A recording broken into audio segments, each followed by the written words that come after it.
Bienvenidos, bienvenidos. Hoy tenemos un tema extraordinario, una mujer extraordinaria que ha decidido venir pues a bendecir nuestras vidas porque la tuve durante una semana en Costa Rica y me quedé corta con el tiempo que hubiera querido pasar con Rosita, pero sabemos que no fue la primera vez ni la última que has venido a esta tierra, y sabemos que Rosa tiene un llamado divino en donde está recorriendo Centroamérica con un propósito. Yo no quiero quitarte mucho tiempo, Rosa, solamente para las personas que están entrando y que no te conocen. Muchos de los que están aquí ya te conocieron en alguna de las reuniones y en alguna también la reunión que tuviste en San José, pero quería presentarles a Rosa Oviedo, como dice su página, rosaoviedo.com. Pueden buscar quién es esta mujer maravillosa. Ella literalmente, ella camina educando para la vida. Rosa es maestra y magíster en ciencias de la educación. Tiene una especialidad en gestión y administración de centros educativos. Tiene más de 30 años de experiencia. Rosa trabaja en diseño de estrategias de aprendizaje, programas de reorganización de hábitos. Tiene un curso muy interesante que me gustó mucho en tu página, Rosa. Es 10 pasos para construir una disciplina de afecto y respeto en la casa. Y aparte, hasta hace poco, creo que todavía es directora del programa de cogestión del Instituto Superior de Formación Docente Salomé Ureña. Su pasión es enseñar a la gente, pero yo sé que dentro de su corazón hay una pasión más grande, que es el Señor Jesucristo. Y Amén. lo más especial que tiene Rosa es su amor por el Señor, pero también la dirección tan exacta con la que ella se mueve en el espíritu, las direcciones que da, y sobre todo el instrumento que es Rosa, no solo para enseñarnos, sino para activar, como dicen por ahí, huesos secos. Huesos secos es lo que yo creo que el Señor la utiliza. Rosa, bienvenida. No quiero quitar como mucho tiempo. Vamos a tratar de abarcar lo que se pueda en una hora y luego vamos a abrirlo para preguntas. Si alguien tiene preguntas acerca de lo que vamos a hablar, es algo que uno dice, bueno, ¿qué podemos aprender de la educación? ¿Verdad? Y bueno, ya varios ya salieron de la universidad, ya todos tienen su pensum completo, pero Rosa nos va a hablar de esa influencia que tiene más que todo esos códigos de educación que vienen a influir no solo dentro de nuestra familia, sino también tienen el efecto en la sociedad, y sobre todo también hay códigos que hemos aprendido que afectan nuestro mover en la iglesia y cómo nos vemos nosotros dentro de la iglesia. Rosa, bienvenida nuevamente. Gracias por aceptar la invitación. Yo no sé cómo le haces, como que te partes en dos para estar en todos lados. Pero quiero, bueno, si tú quieres saludar a los que nos están escuchando Hola, en el podcast. un placer estar con ustedes aquí. Michelle, gracias por esta invitación y siempre para mí va a ser una honra, un honor poder compartir con la gente esto que es el mismo Espíritu Santo que ha puesto en mi corazón. ¿Sí? Si hablo desde la ciencia, voy a hablar de las cosas que puedo saber, pero si hablo de esto que tiene que ver con la palabra, va a ser el mismo Espíritu Santo quien va a plantear lo que está en el corazón de Dios para la humanidad. Así Excelente. que feliz de estar aquí. Ah, qué linda. Estamos felices que puedas estar con nosotros. Yo quiero que vamos a empezar con ciertas preguntas. Vamos a entrevistar a Rosa y la vamos a tratar de exprimir con todo lo que hay en ese corazón y en esa cabecita. Pero de primero quiero preguntarte, Rosa, ¿por qué es que nosotros pensamos como pensamos? Wow. ¿Por qué pensamos como pensamos? Bueno, pensamos como pensamos porque fuimos educados en una familia, en una escuela y en una sociedad, en una comunidad que creó unos códigos de comportamiento, de palabra, de valores. Y eso nos hizo pensar como nosotros pensamos. Por ejemplo, cuando tú decides, todos aquí tenemos una ropa puesta. Y esa ropa que nos pusimos tiene que ver con nuestro pensamiento. Elegirla, ponérnosla, tiene que ver con nuestro pensamiento. Pero ese pensamiento no se construyó solo, sino que se construyó desde que nosotros estábamos en la primera infancia, cuando nuestra familia hizo una discriminación entre una ropa y otra, cuando nuestra familia valoró un color y no otro, cuando nuestra familia criticó algún tipo de ropa en otra familia o en la comunidad. Y así fuimos nosotros conformando nuestros códigos. En cuanto, estoy hablando de una cosa muy simple como el vestir, pero así pasa con cada una de las cosas, con lo que comemos. Por ejemplo, en mi país no se come tortilla. A todos los países que fui los últimos 6 meses, te ponen tortilla en la mesa y nadie se imagina que uno no pueda comer sin tortilla. Eso es impensable. Entonces, eso que te enseñaron a ti a comer tortilla y a que hacia el mediodía, hacia la mañana, al mediodía o en la noche, debe haber un paquete de tortilla envuelto en un paño caliente y si eso no está, como que falta todo, o por ejemplo, en Costa Rica sé que el arroz es muy importante como en República Dominicana. Entonces, eso nos hace pensar cómo pensamos, quiénes nos educaron, que fueron nuestros padres, nuestra comunidad, nuestra escuela, a donde asistimos para nuestra educación. Ahí crearon las estructuras de nuestro pensamiento. Así que familia, maestros y vecinos fueron los que estructuraron la forma de nosotros pensar, nuestras creencias, nuestros códigos, nuestros valores. Para algunas familias, si ustedes lo saben, por ejemplo, llegar puntualmente es demasiado importante. Para otros es algo relax, no importa, puedo llegar un poco más tarde. Entonces, así se construyó nuestro pensamiento. De repente hasta ir al médico. Para algunos es una cosa de que esa fecha, el momento de la cita, eso es muy importante. Para otros, yo no voy porque imagínate, si uno va al médico le descubren algo. ¿Y quién va a correr para allá para que le descubran que uno tiene algo? ¿Sí? Entonces, esos pensamientos se fueron creando en nosotros, fueron creando otros pensamientos, porque el cerebro es así como un árbol que tiene muchas ramas, muchas ramas, muchas ramas, y se va codificando. En los primeros 2 años de vida, imagínense ustedes que el 90% del cerebro se desarrolla. ¡Wow! Imagínense que un niño en sus primeros 2 años de vida hace todas las conexiones que tiene que hacer. Así que por eso tan importante que nosotros podamos saber cómo se construyó mi pensamiento. Cada vez que tú tienes un pensamiento, sea cual sea, tú puedas decir de dónde vino este pensamiento. ¿Por qué yo actúo como actúo? Porque pienso como pienso. Claro, claro. Interesante, Rosa, porque ahora que mencionabas las cosas que aceptamos o no aceptamos en la familia, hay familia que ha sido muy crítica, digamos, del sobrepeso y entonces eso lleva Así es. a una gran línea de problemas. Otra familia no puede sentarse a la mesa si no hay licor. Eso es algo como, hay familias que no lo necesitan y las familias que están acostumbradas a eso están como, no logran entender el porqué de esos patrones de conducta, pero entonces cuando yo digo quién planea los pensamientos nuestros, ¿cuáles son las influencias más grandes que tenemos, Rosita, en nuestra vida, aparte de la familia? Bueno, digamos como que fundamentalmente en la primera etapa de nuestra vida la conforma nuestra familia. Luego nosotros pasamos al periodo escolar y ahí entran otros agentes que construyen ese patrón de pensamiento que nos hace actuar de una manera. Y que inclusive, aun cuando llegamos al Evangelio de Jesucristo, aun cuando llegamos a ese toque del Espíritu Santo que nos debería transformar, hay habilidades y destrezas espirituales que no la tenemos y nos cuesta desarrollarlas. Entonces, ¿quiénes conforman esto? El currículum de una escuela se llaman políticas educativas y es cuando el Ministerio de Educación de todo país diseña cuáles son las políticas, cuál es el perfil, cuál es el hombre y la mujer que va a formarse ahí, cómo debe pensar ese hombre y esa mujer, cómo debe actuar a nivel de la sociedad.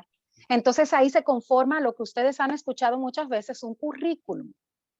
Así que el pensamiento que tú tienes se conformó hace 30, 40, 50, 60 años atrás, aunque tú tengas 20, aunque tú tengas 30. ¿Por qué? Porque esos pensamientos se pensaron, un grupo de personas decidieron cómo la sociedad iba a actuar. Cómo iba a actuar en relación a la economía, en relación al trabajo, en relación a la compra y la venta, cómo iba a actuar ese pueblo en relación a las creencias de fe, cómo iba a actuar. Y si no, fíjense, el pueblo de Chile, por ejemplo, que antes era un pueblo muy creyente, era un pueblo que tenía mucha fe, en los últimos 20 años ha perdido la fe. Salió la Biblia de las escuelas, salió a todo el tema religioso, todo el tema de lo que tenía que ver con los principios de fe. Y entonces se comenzó a meter en todo esto de la moral, los valores morales. ¿Sí? Entonces, eso hizo que hoy, exacto, hoy tenemos una sociedad de Chile, no sé si ustedes, pero a mí me tocó estar en el enero 2020, precisamente en Chile, y fue sorprendente ver lo que estaba pasando, el caos social que ellos tenían. Entonces habían formado supuestamente un ciudadano democrático, un ciudadano que participa, que entra en la mesa de negociación. Sin embargo, ese mismo ciudadano que se supone se formó en los últimos 20 años estaba haciendo una serie de cosas inapropiadas a nivel social, haciendo unas demandas de manera inapropiada. Entonces, la pregunta es, ¿qué es lo que hace el sistema educativo y qué está haciendo nuestro sistema educativo en esta hora? Porque nada es por casualidad. Nada es porque sí, lo que ustedes están escuchando, cuando un país manda a hacer pruebas nacionales, cuando un país hace una encuesta, cuando un país hace lo que fuera, no es por casualidad, no es porque sí. Hay unas políticas y hay unos pensamientos, unos enfoques detrás de eso. Y ustedes se preguntarán, ¿pero por qué Rosa está hablando de eso? Que se supone deberíamos estar aquí hablando de Dios. Es que estoy hablando de Dios. Estoy hablando del reino de Dios y su justicia. Que a ti y a mí, en el lugar que nos toque estar, tenemos que ser influencia. ¿Cómo estamos nosotros actuando? Esa es la primera pregunta que tú y yo debemos hacernos. ¿Bajo cuáles lastres? Porque nuestra familia dejó unos códigos de lastres. Entonces, ¿cuál es esa programación, esos códigos, eso que te han entrenado para tú actuar de una manera? Que nuestra propia iglesia, nuestras propias iglesias, también actúan de esa manera. La forma en la que actúa un sacerdote, un pastor, un líder religioso, depende de la programación que le dieron. Y muchas veces esa programación no responde a la palabra. En muchísimos de los casos. Por eso es que todo tiene que estar pasado por la palabra. Todo. Amén. Fíjense que el mismo Pablo en Romanos 7, léanse Romanos 7, me encanta porque comprender las leyes.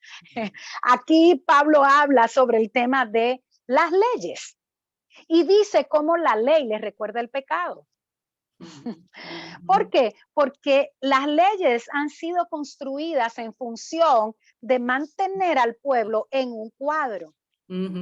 No de mantener, no de que tengamos la autodisciplina, no de que tengamos una libertad, no un libertinaje. Entonces ponemos las leyes a conveniencia nuestra. Y por eso ustedes ven que la agenda de las tinieblas, la agenda de Satanás comenzó por cambiar las leyes en los países. Wow. Porque es ahí donde el mundo comienza. Si lees lo que dice Pablo en Romanos 7, te vas a dar cuenta. Comienza por ahí. Entonces, estas leyes hacen que comience la sociedad a actuar bajo unos códigos. ¿Por qué creen ustedes que esa agenda no comenzó ahora únicamente por establecer las leyes que estamos teniendo en la mayoría de los países latinoamericanos, sino que comenzó hace 30 años cambiando la visión de la escuela? Así que lo que está aconteciendo ahora a nivel del Estado, a nivel del aspecto judicial, antes aconteció a nivel curricular. Entonces, a nivel curricular, comenzaron con todo este tema de, no importa, el respeto a todos, y yo no estoy diciendo que no respetemos a todos, porque eso dice la palabra, no estoy diciendo, yo creo en eso, yo creo en una educación que apunte al desarrollo de un pueblo, yo creo que la palabra, y tengo mucha sustentación teórica y científica de que Jesús vino a traer un modelo educativo en el que nos liberta, dice, porque al que Cristo libertare, libre es. Entonces, nosotros tenemos unos sistemas que ya hace 30 años comenzaron por cambiar las políticas educativas para que hoy la sociedad, para los que están en los puestos de diputados, senadores, tuvieran esos códigos, esa programación. Y cuando esto se lanzara, todo el mundo dijera, sí, sí, sí, cómo no, sí, sí, sí, claro, el respeto a la mujer, el respeto, y no estoy diciendo que no, al contrario, sí, pero el respeto cómo, el respeto buscando qué. Exacto. ¿Sí? El fondo de eso, la lógica, el enfoque que hay detrás de eso, ¿cuál es? Entonces, por eso, como cristianos, como creyentes, nosotros tenemos que saber todas estas cosas. Nosotros no podemos pensar, nosotros a veces hacemos guerras espirituales y nos trancamos en una habitación a hacer guerra espiritual, y yo te digo a ti, Rosa Oviedo hace guerra espiritual desde la educación. Rosa Oviedo hace guerra espiritual cuando toma la palabra y comienza a decir, hey, cuidadito con estos códigos que tú me quieres enseñar. Entonces es ahí donde nosotros comenzamos a transformar lo que Dios quiere transformar. Y es ahí donde nosotros tenemos que hacer guerra espiritual, porque las tinieblas, Satanás no está en todas partes. Deja de pensar que todo lo que te está aconteciendo en tu casa y en tu vida, ay, es el diablo que está detrás de mí, es el diablo que me está pisoteando. No, muchas de esas cosas, es verdad que las tinieblas estableció, como dicen Efesios, no es contra sangre ni sangre, no es contra carne ni sangre, sino contra potestades, principados y gobernadores, ¿sí? De las tinieblas, es contra ellos que estamos peleando. ¿Y cómo lo hizo? Dejando unos códigos en la cultura. Piensen en el feminicidio, piensen en el machismo. Es algo que comienza desde la casa, desde que el niño está en el vientre. Exacto. Comenzamos a instruir al hombre y a la mujer en unos roles, en unos comportamientos, en unos códigos. ¿Y qué termina eso? Un hombre matando a su esposa por una falta de amor propio, por una hombría mal conformada, no la hombría de la que nos habla la palabra. ¿Sí? Entonces, pienso que la idea es que nosotros podamos, como donde quiera que sea, si eres ama de casa, si eres quien sea, desde ti comenzar. Yo comienzo a cambiar los códigos que las tinieblas estableció en mi familia, en mi comunidad y en mí misma. Desde ahí tiene que comenzar esa liberación. Por eso la liberación no solamente es la imposición de las manos para que salgan esos huestes de tinieblas. Hay unos códigos de principados y potestades que están en tu pensamiento que tienen que ser transformados. Impresionante, impresionante. Ahorita que estabas hablando de esto, Rosita, me llevaba al pasaje de Romanos que te comentaba ayer que dice, no os conforméis a este mundo, sino sed transformados a través de la renovación de vuestro entendimiento.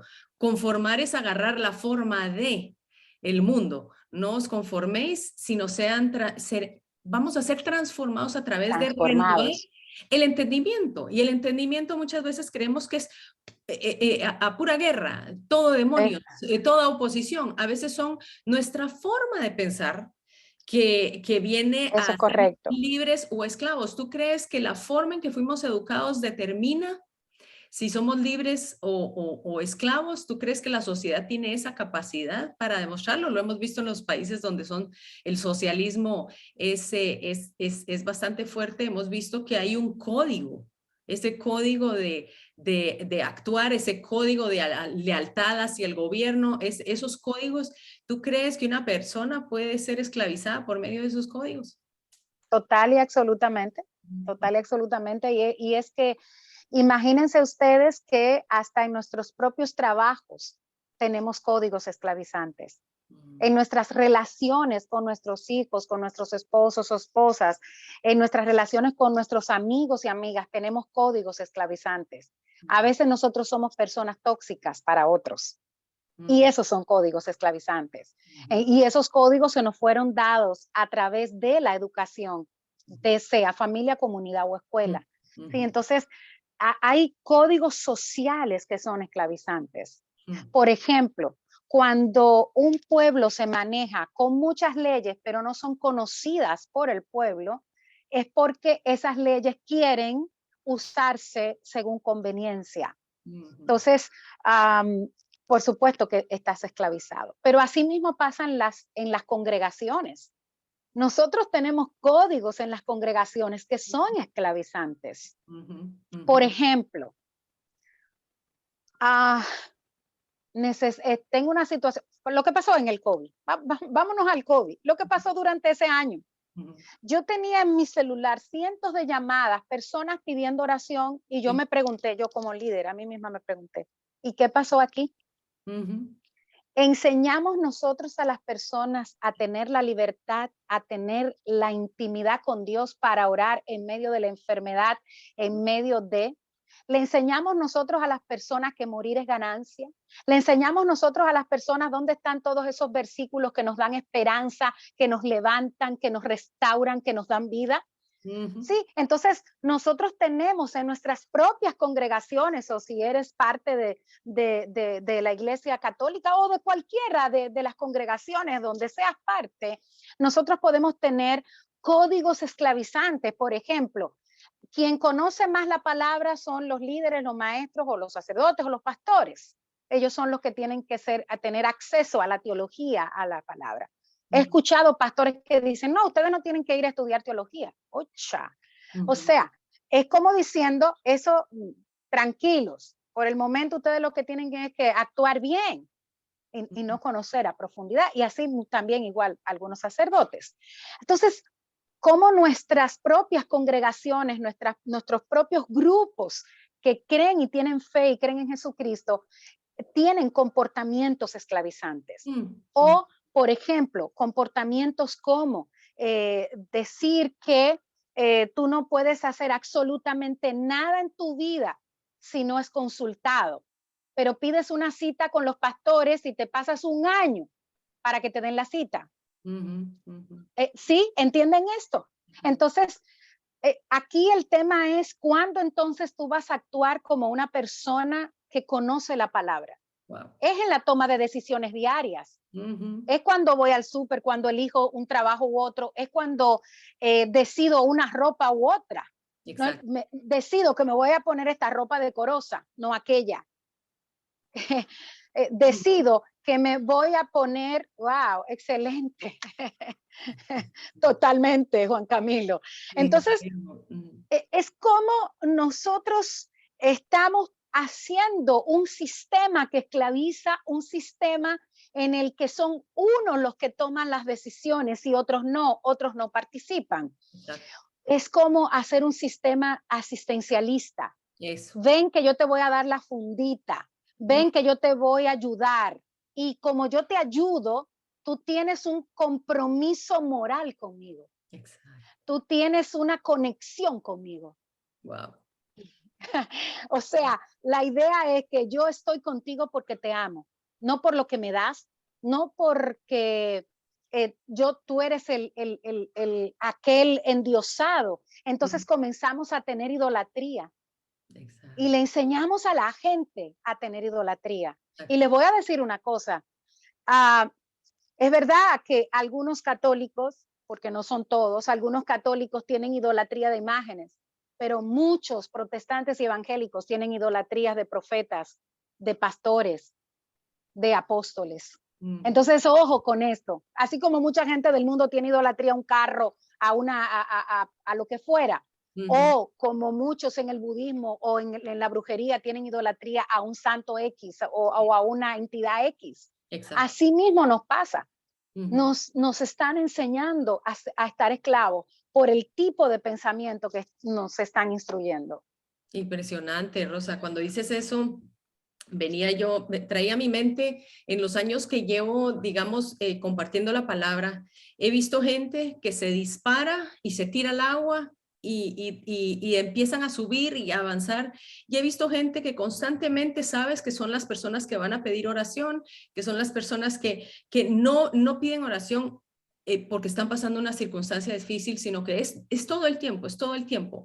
No se activan. Y yo creo que esos son parámetros o digamos esos códigos que tú hablas de nuestra educación espiritual, ya sea la mayoría de nosotros venimos de un trasfondo católico en donde es una pirámide y los de arriba son los que instruyen y los de abajo nada más son los oyentes y los receptores, pero no se nos activa. Y yo creo que eso también lo tiene la iglesia. Es el pastor, son los líderes y luego tú acudes a ellos para cualquier y la cosa más mínima. Cuando yo doy algún estudio, a veces yo siento, este tema me gusta y lo doy. Yo no estoy constantemente preguntándole al Señor, ¿esto quieres, esto quieres, esto quieres? En el camino me doy cuenta que sí. Y a veces me doy cuenta que no, yo lo dejo botado.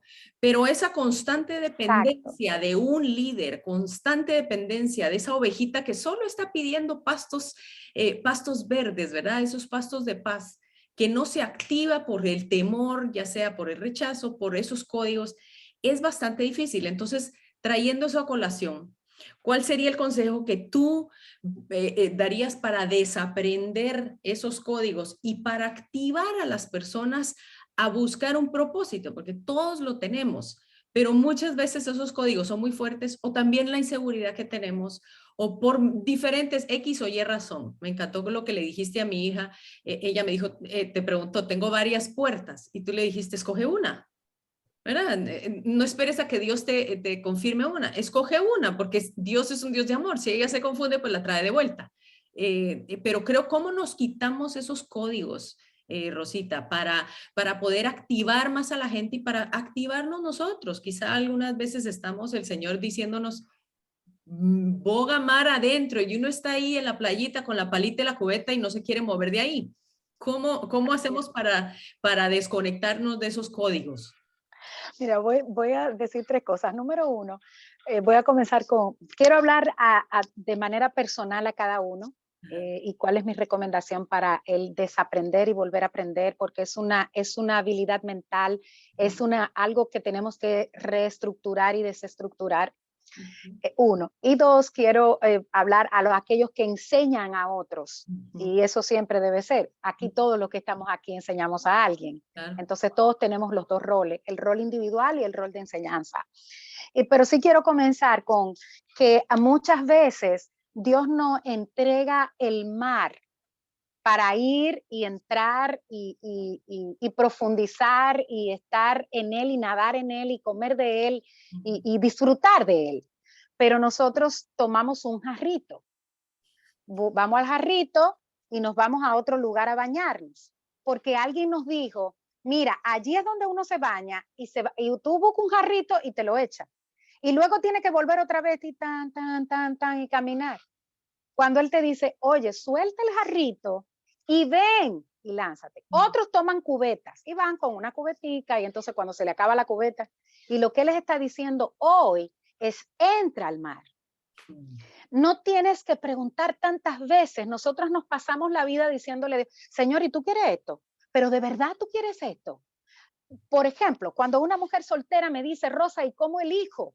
Y yo le digo, lee la palabra. Y la palabra te dirá cuál elegir. No le preguntes a Dios si ese enamorado que tienes el día de hoy es. Mira la palabra y vas a saber si eso no es. Y punto. Yo tengo un trabajo, me están ofreciendo un trabajo, pero no sé si Dios quiere que yo me cambie. Yo no estoy diciendo que no consultemos a Dios, quiero aclarar eso.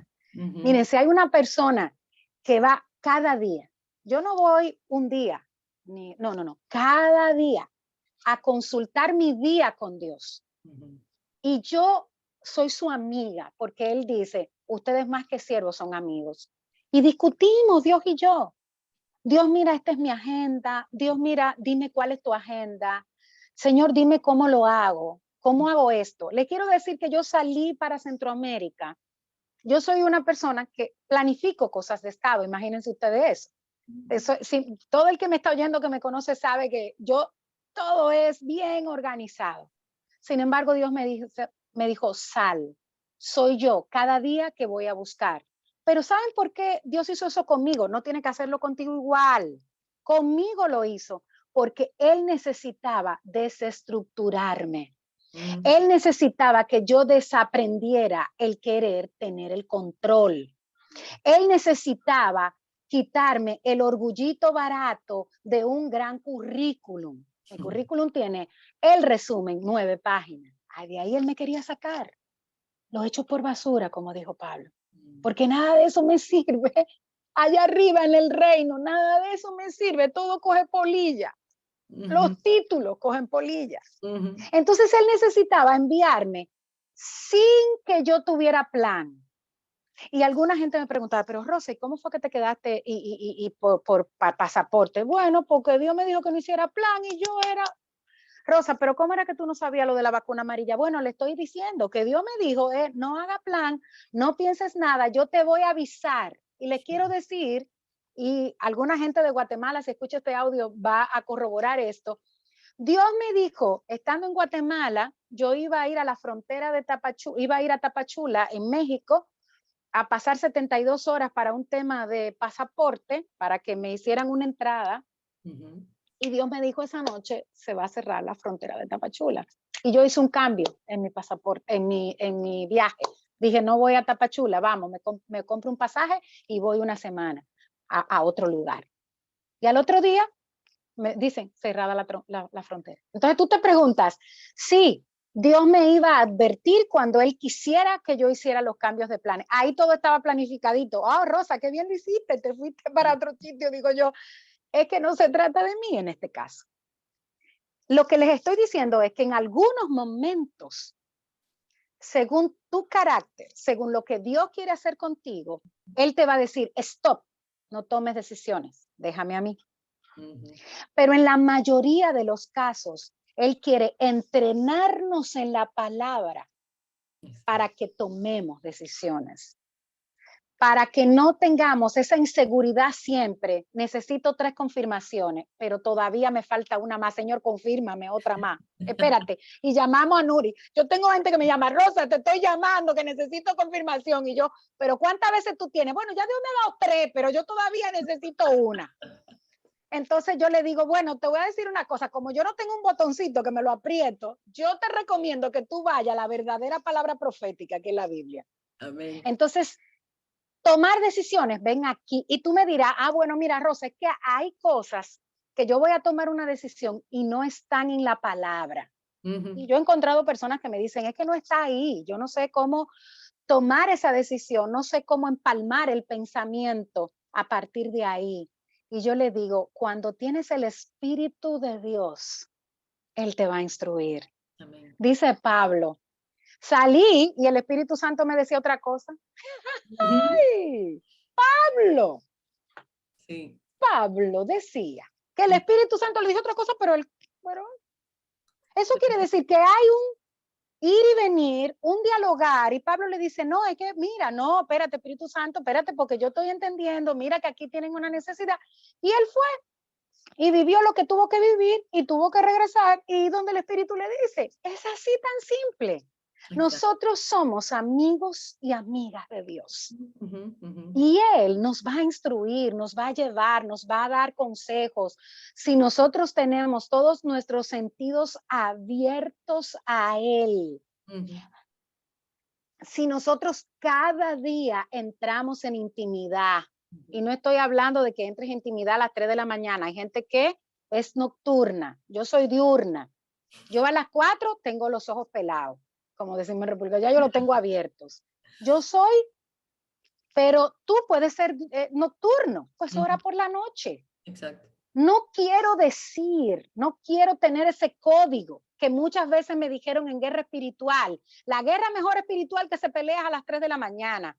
Bueno, que cuando aquí son las 3 de la mañana, aquí en aquel lugar es otra hora. Entonces, ¿cómo así? Sí, y eso me lo hizo el estar orando con alguien que tenía unas horas más adelantadas que yo. Cuando eran las 3 para mí, para el otro eran las 6. Exacto. Y nunca podíamos ponernos de acuerdo en orar a las 3 de la mañana. Claro, como se dice, esa es la mejor hora. No estoy diciendo que si tienes este código está malo o bueno, no. Ninguno de nuestros códigos son malos o buenos. Eso va a depender en la cultura donde estés, en la familia donde estés y en la sociedad donde estés. Exacto. Y eso hará que un código sea o no sea. Entonces, si eres tú ahora, cada una de manera personal, perdón que me extendí un poquito en todo lo que expliqué. No, si es a ti de manera personal, te aconsejo lo siguiente. Comienza a mirarte durante la próxima semana, hasta el miércoles que viene. Ojalá pudiera dar una siguiente enseñanza el miércoles que viene. Tómate el tiempo hasta el miércoles que viene en mirar cómo tú reaccionas ante distintos aspectos que tú mismo vas a elegir. Tú puedes decidir ahora mismo cómo reacciono a no tener trabajo. ¿Cómo reacciono ante el dinero? ¿Cómo reacciono cuando hay un nivel de frustración alto? No sé, por lo que tú quieras, por lo que tú decidas. Y comienza a observarte a ti mismo para que comiences a identificar tus códigos. Porque tienes que mirar qué hay en ti de raíz de amargura, dice la palabra en Hebreos. Eso que hay en ti de raíz de amargura va a brotar y va a dañar lo que está afuera. Entonces, es importante identificar cuáles son mis códigos. Yo siempre hago un mapa, pongo en el centro aquí mi nombre y comienzo a sacar flechitas. Y en cada flechita... Sí. ¿Están ahí? Sí, ¿No? sí. Pensé que se me había frisado. Estamos tan atentos que ni siquiera estamos diciendo. En cada una de esas flechitas, pues pongo aspectos, porque no puedo decir yo los aspectos. Cada una de ustedes tiene que pensar y cada uno de ustedes en cuál es el aspecto. Tú puedes decir, bueno, yo ahora necesito mirar mi relación de pareja, yo ahora necesito mirar mi relación con mis hijos, yo ahora necesito mirar mis finanzas, mi área laboral, mi relación con mi jefe o mi jefa.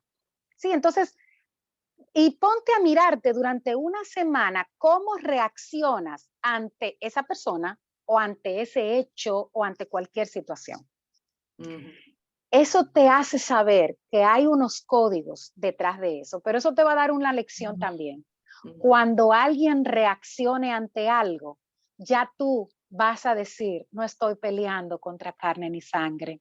No estoy peleando contra esa persona, estoy peleando contra unos códigos que le enseñaron a esa persona. Estoy peleando contra el principado y la potestad que las tinieblas estableció en esa familia o en esa comunidad. Entonces ya tú no vas a tener el mismo tipo de juicio. Exacto. Wow, mira cómo reaccionó fulanita. Oh, pero mira lo que hizo el pastor. Ya tú te vas a decir, no, reaccionó así porque hay un código detrás, porque hay una enseñanza detrás. Claro. Pero primero tienes que comenzar por ti. Comienza a identificar cuáles son los códigos. Si tú dices, por ejemplo, ay, yo no sé, pero a mí me da cierta ira algunas cosas, comienza a ver cómo lo hacían en tu casa, cómo lo hacían tus maestros en la escuela, cómo lo hacían en tu iglesia. Y tú vas a comenzar a ver cómo tú actúas, porque según tú actúas con tu jefe, así actúas con tu pastor y así actúas con tu papá. Así de simple. Cómo actúas con la autoridad te va a pasar donde quiera que estés. Ahora, si eres maestro, a ver, ¿tú querías decir algo, Michelle? Continúa. Entonces, en el aspecto personal, les dejo esa tarea, hagan este análisis y le va a ayudar a ustedes a mirar dónde hay un código que es un detonador. Yo le llamo, tú sabes que hay lugares que están minados y que tú no puedes pisar. Entonces, eso mismo pasa. Cuando tú pisas ese código, ¡pap!, se explota una mina. Y tú haces algo que afecta a ti y a otros. Entonces nosotros tenemos que identificar y decir, uch, aquí hay una mina, vamos a hacer el hoyo y vamos a sacar la bomba. Y vamos a cerrar de nuevo. Esa es la idea. Entonces lo primero que hay que hacer para el volver a aprender es identificar dónde están las minas. Hay un momento en que no podemos pisarla. Tú decir, mira, esa mina que hay ahí es demasiado grande, yo no tengo la fuerza para hacerlo, entonces yo me acerco a mi líder. Por ejemplo, si mi líder es Michelle, yo le digo, oh, Michelle, mira, identifiqué que la pornografía para mí es un tema. Michelle, mira, identifiqué que la mentira para mí es un tema. Entonces yo voy donde otra persona, no en todos los casos, sino en el caso en que una mina es tan grande que si la exploto sola voy a terminar herida y mal herida. Entonces voy donde alguien que es un líder, que es una persona que tiene a lo mejor más experiencia que yo o que haya dado un testimonio sobre el tema de la pornografía o sobre el tema de la mentira. Estoy poniendo 2 temas X cualquiera o sobre el tema de la ira. Entonces yo le digo, mira, Nuris, tú sabes, estoy teniendo esta situación, ¿me ayudas a quitar esta programación que tengo? Entonces ahí sí voy donde un líder, donde mis pastores, donde mis consejeros espirituales, donde algo realmente que yo no puedo con la cantidad de palabra o de conocimiento de la palabra o de experiencia con Dios que yo tengo. ¿Sí? Entonces por eso, importantísimo eso. Y si eres maestro, pues ayuda a otros a hacer esto mismo ejercicio y pues yo les diría que entra en intimidad con Dios, deja que Dios te hable. Solo en la intimidad puedes conocer la voz de Dios.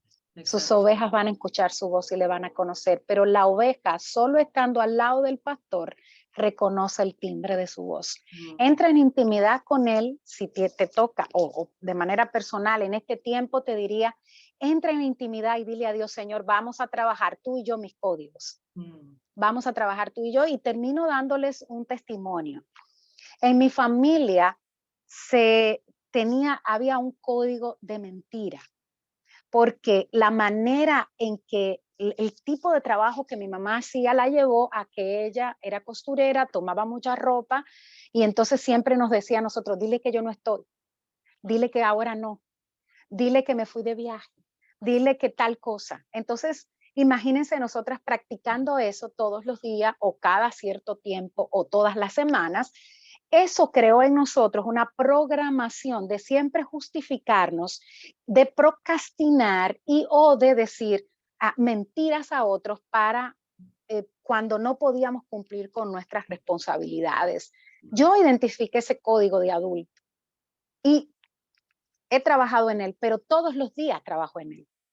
Todos los días trabajo en él. ¿Saben por qué?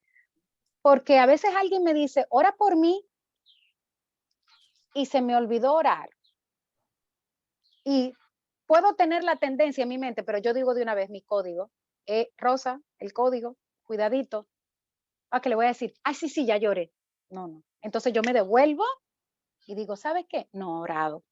Alguien me entró en un grupo de intercesión y anoche le escribí y le dije, mira, ¿sabes qué? No puedo estar en este grupo de intercesión porque no estoy orando por estas personas, por este grupo. Así que no quiero seguir aquí, que la gente me siga viendo aquí y que yo no esté haciendo lo que me toca hacer, porque eso también es mentir. Sí, entonces lo que intento es todos los días estar alerta a un código que me fue implantado, un código de mentira, y ustedes saben lo que es la mentira. Y ustedes saben lo que busca la mentira con nosotros. Entonces, como yo quiero ser de Dios, como yo quiero ser una hija que le obedece a Él, trabajo mis códigos todos los días. Esto no es un hacer de un día, de un momento, sino es ser libre todos los días. Todos los días yo digo esto, al que Cristo libertare, libre es. Amén, amén. Rosita, qué interesante. No, yo quiero seguir todavía preguntándote sobre, rescatando un poco acerca de cómo nosotros tomamos las decisiones, y se me venían esos códigos que muchas veces tenemos en que si tomamos una mala decisión, Dios nos castiga. Entonces, muchas veces no tomamos esas decisiones por el miedo de equivocarnos y que luego Dios nos castigue, ¿verdad? El castigo de Dios que tanto, si hace eso, Dios lo va a castigar, Dios ya no lo va a querer. Esos son códigos tan pequeñitos cuando estamos tan pequeños que se nos inculcan, pero cuando tú le diste a alguien ese consejo y esa persona te estaba preguntando, ¿qué decisión tomo? Tú dijiste algo muy sabio. Cualquier cosa que te acerque más a Dios, decide por esa. Y lo que te aleje más de Dios, déjala por un lado.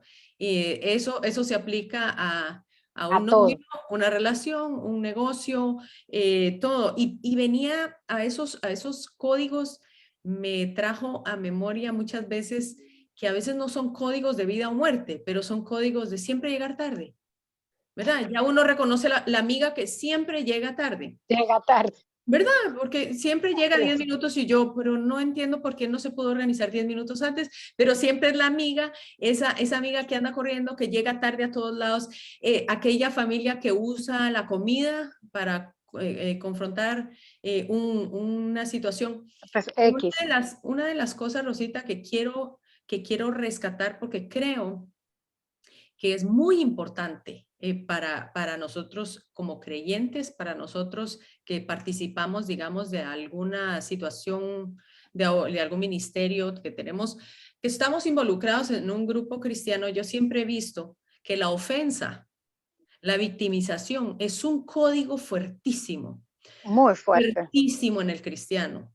Si no Así me es. llamaron o me confrontaron o me dieron una palabra que no me apapacharon, no oraron por mí, yo pedí, no me dieron, va como de la mano, como de una manipulación y una situación de victimizarse.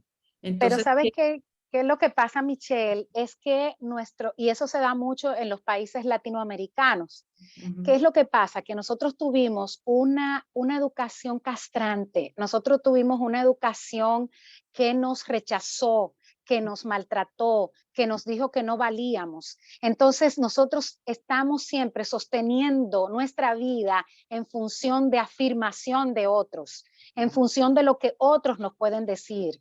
Entonces, esos códigos tienen que ver con ese pasado, tienen que ver con eso que hicieron culturalmente en nuestra vida. Entonces ujú, nosotros necesitamos, para poder vivir, ser apachachados, para poder vivir, ser reconocidos, ser reafirmados. ujú, ¿Sí? Eso es lo que nos pasa, y entonces si no nos hacen eso, nos ofendemos porque tenemos un gran dolor. Y es como si alguien tocara una herida y nosotros hacemos como, uff, me ujú, tocaste la herida. Entonces, ujú, cada vez que alguien no me llama, yo no pienso en que esa persona no tuvo tiempo, no pudo, sino, me tocaste la herida del rechazo, ujú, me tocaste la herida de el que necesito ser reafirmado, reafirmada. ujú, Entonces, eso nos pasa, eso es muy común porque nosotros tuvimos una educación muy dañina en la familia, en la escuela y en la sociedad. Nos ujú, rechazaron mucho, nos trataron como un grupo grande, no como personas individuales. No se nos respetó nuestra individualidad. Solo se elogió a aquellos que tenían mayor facilidad de lenguaje o ujú. de memoria. Y Exacto. entonces eso nos afectó, nos creó personas rechazadas, heridas. Ujú, Entonces, por eso cuando tú llegas a un retiro, te encuentras con tanta gente herida, sin paternidad, con tanta gente con dolor. ujú. ¿Pero por qué? Porque fue la educación, el sistema educativo nuestro, Exacto. familiar y social, está permeado de eso. Sí, ¿Sí? como tú le Es llamas un triste. cristianismo asistencialista. Así es, Quiero que me así. asistan en todo, quiero que me ayuden a orar porque mi hijo tiene un examen y yo, Ajá, bueno, tú puedes orar, exacto, eres la mamá, ¿verdad? Quiero que exacto.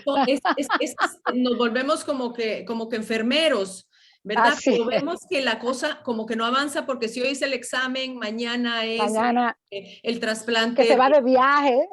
Sí, es algo así complicado. Una última pregunta, porque yo creo que todavía tenemos algo, aquí un tiempito, unos 5 o 10 minutos. ¿Cómo es una espiritualidad en desarrollo? ¿Cómo miras tú una espiritualidad que está en desarrollo y que no necesariamente se pudiera ver como una gran espiritualidad? No sé, cuál es tu opinión acerca de eso? Mira, yo creo que yo digo, estoy ahora mismo en Estados Unidos y me encanta un sistema que ellos tienen, y es que ellos usan 4 cuadrantes y ellos dicen, cuando una persona está nueva en una función o trabajo, es una persona que es dependiente. Ah, Depende de lo que yo le voy a instruir, de lo que yo le voy a enseñar, y de ahí viene todo este tema en recursos humanos de la inducción.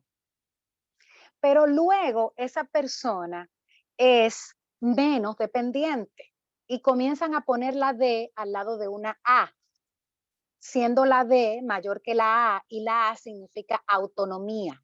ujú, Y luego pasa a ser la A mayor que la D, y la A de autonomía pasa a ser mayor porque la D de dependencia ya es es menor. Y luego pasa al último cuadrante, que es la A, es la autonomía, la capacidad que tiene esa persona de ejecutar mucho mejor que cómo se le enseñó lo que tenía que hacer. Exacto. Es esa persona que puede crear cosas nuevas. Es esa persona que puede no solamente hacer la función, sino que además de la función puede crear y diseñar nuevas formas de hacer la función. ¿Sí? Entonces, así mismo pasa cuando nosotros tenemos una espiritualidad en desarrollo. Es una espiritualidad que comienza por lechita y que, como mismo dice la palabra, nosotros comenzamos teniendo a alguien que nos ayude a conocer la palabra y a conocer cuáles son las cosas más importantes, cómo tener intimidad y cómo orar y cómo leer y cómo relacionarme con los demás. Pero ya luego, poco a poco, yo tengo que llevar a la persona a un nivel de autonomía, de intimidad con Dios, de toma de decisiones. Exacto. Cuando una persona me dice, ay, yo estoy esperando la confirmación de Dios, yo digo, esta persona está en el primer cuadrante, todavía es dependiente. Y si una persona después de un tiempo en una iglesia o en un trabajo o en una escuela o en un grupo necesita demasiado de quien dirige, entonces eso quiere decir que yo como facilitador tengo que revisarme, porque lo más probable es que yo tenga a las personas en el primer cuadrante. Estoy usando la mano para que ustedes se imaginen. Sí, en este primer cuadrante donde la D de dependencia es en mayúscula. Y todo el tiempo yo lo mantengo dependiente. La revisión para ti es la siguiente. ¿Qué afirmación yo quiero tener de que los demás dependan de mí? ¿Por qué quiero yo que los demás dependan de mí y no sean autónomos? ¿Por qué me cuesta que los demás, porque el autónomo le va a decir al líder, ¿qué tal si hacemos esto de otra forma? Porque la persona autónoma va a superar al maestro. La persona autónoma ya va a querer formar sus propios grupos. Pero tu nivel de liderazgo se aproxima a la estatura mayor que Jesucristo cuando tú puedes tener el grupo en este cuadrante. Jesucristo formó a sus discípulos bajo un modelo educativo en el que él llevaba a las personas hacia el desarrollo de la autonomía. Vayan y hagan. Y luego le dijeron, mira, ellos no están sacando los espíritus como es. Estoy parafraseando. Y él le agarró a sus discípulos y comenzó a enseñarles cómo hacerlo. Sí, entonces es así. Es que tú tienes que llevar a las personas desde una dependencia, porque si se están recién convertidos, recién creyendo en Jesús, recién conociendo la palabra, necesitan de ti, son los que más vas a llamar, son los que más cerca vas a estar. Pero luego tienes que permitir que esa persona sea una persona autónoma. Cuando un discípulo me dice, quiero formar grupo, quiero salir a predicar, yo digo, bien Rosa, lo has hecho bien, fuiste una excelente maestra, eres un buen líder. Cuando yo veo a las personas que me tocó enseñar dentro de la educación, lo veo tomando grandes puestos de autoridad, entonces yo digo, bien hecho, sierva fiel. Sí, ¿por qué? Porque no los dejé bajo mi cobertura, no los dejé bajo yo, porque yo no necesito que ellos sean bajo la estatura de Rosa. Necesito que ellos tengan la estatura de Jesús y seguir con otros y con otros y con otros, para que haya muchos, para que pronto venga Jesucristo, porque Él dijo, id y haced discípulos a las naciones y bautizarlos en el nombre del Padre, del Hijo y del Espíritu Santo. Así que mi trabajo es ir a ser discípulos y que ellos hagan discípulos y que sigan haciendo discípulos y que sean personas con una espiritualidad en desarrollo, con personas autónomas que se comuniquen directamente. Cuando alguien me dice, ay, que vengo donde ti porque tú te comunicas, yo le digo, ven que te voy a enseñar cómo es. Nunca le digo, voy ahora, ven que te enseño cómo es. Exacto. Porque eso es lo que tiene que pasar. Excelente, buenísimo, buenísimo, Rosita. Vamos a cerrar aquí ¿Sí? solamente porque tenemos limitado el tiempo de 1 hora, pero los que estamos ahorita en el grupo vamos a seguir platicando, vamos a seguir conversando, así que le damos gracias a la gente que nos estuvo viendo en YouTube y también la gente que nos está escuchando en podcast. Mil gracias por acompañarnos, seguro vamos a tener a Rosita. Rosa, muchas gracias por haber estado con nosotros y habernos enseñado tanto, que de verdad esto hay que verlo 2, 3 veces. Les decimos hasta la próxima, en la próxima semana esperamos estar con ustedes y los que estamos ahorita en vivo vamos a entonces a abrir los micrófonos para las preguntas que ustedes Pregunta. tengan para Rosita. A Eh, muchísimo gusto. Gracias a todos los que nos estuvieron escuchando. Espero gracias. que esta sea una enseñanza y oren para que esta palabra llegue a todas partes, a gobierno, que esta palabra llegue a ministros, a iglesias, para que haya una transformación de la conciencia espiritual en cada uno de nosotros. Amén. Total y absolutamente de acuerdo, Rosita. Mil gracias. Entonces vamos a abrir los micrófonos. Nos vemos la próxima semana.